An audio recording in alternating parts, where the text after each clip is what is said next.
Viewers, আমরা এখন রয়েছি ইব্রাহিম আল খলিল স্ট্রিটে। আপনারা দেখছেন যে সামনের স্থানটি, এটা একটি বাস স্ট্যান্ড। এখান থেকে বাস চলাচল করে। এই যে দেখেন ক্লক টাওয়ার।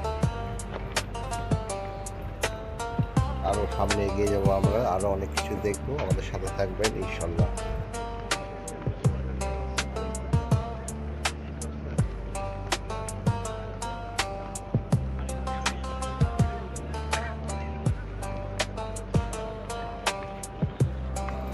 এই যে দেখছেন হিজরা রোডের সাইডের যে দোকানগুলো এবং বাস স্ট্যান্ড, কবিতর চক, কবিতর এই জায়গাগুলো বসে।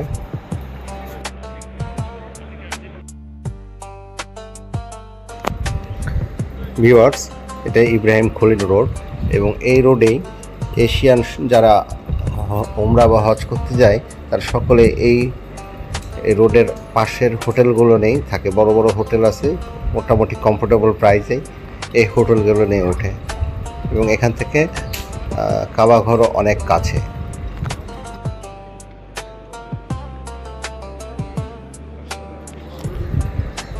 এই ইব্রাহিম খলিল রোডের আশপাশ জুড়ে অনেক খাবার হোটেল, রেস্টুরেন্ট, সব কিছুই অ্যাভেলেবেল ভালো প্রাইজে এবং কম প্রাইজেরও অনেকগুলো দোকান রয়েছে।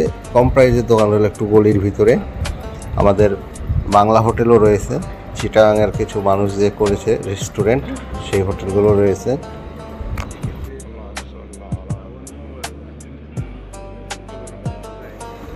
আমাদের বাম সাইডে মিসফালা রোড। এই মিসফালা আরেকটি রোড ইব্রাহিম খলিল রোডের পাশ দিয়েই চলে গিয়েছে। এটা যে সামনে যে একই জায়গাতে একই রোডে যে সবাই মিলিত হয়।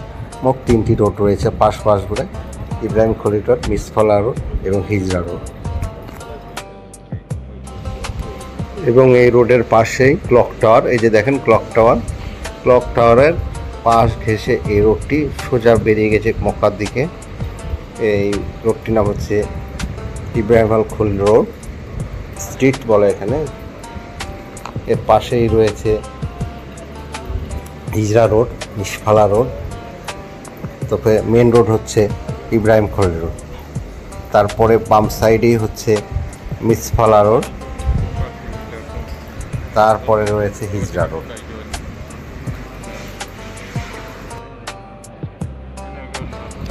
তবে যারা ওমরা বা হজ করেছেন তারা নিশ্চয়ই জানেন যে এই রোডটি কত বিজি থাকে। সারা দিন সারা রাত 24 আওয়ার্স সব সময় এতে যানজট লেগে থাকে এবং মানুষের ভিড় লেগেই থাকে।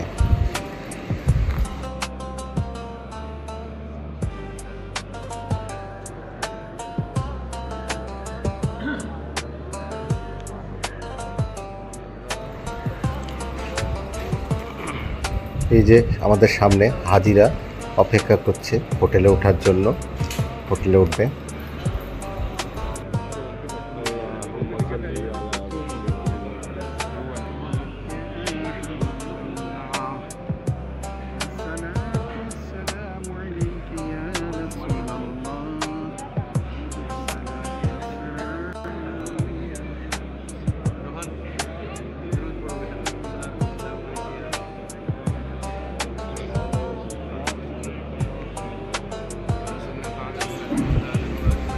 সবচেয়ে সুন্দর বিষয় এই যে এই রোডটিতে সবসময় মানুষের ভিড় লেগে থাকে এবং যেহেতু এই রোডটিতেই সবচেয়ে বেশি হোটেল এবং রেস্টুরেন্ট, যার কারণে এইখানে মানুষ আসা যাওয়া খুব বেশি লেগে থাকে মক্কার। এবং মক্কার কাবা বাইতুল্লাহ ঘরের খুব কাছে হওয়ার কারণে এই রোডটিতে সবচেয়ে বেশি মানুষ ওঠে এবং এই রোডটির হোটেলগুলোর সবচেয়ে বেশি মানুষ ওঠে।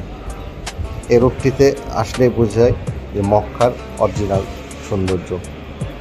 গোটা এই রোডটিতে হাঁটলেই পৃথিবীর সর্বপ্রান্তের মানুষকে একসাথে দেখা যায় প্রত্যেক 5 রাকাত 5 ওয়াক্ত নামাজের সময়।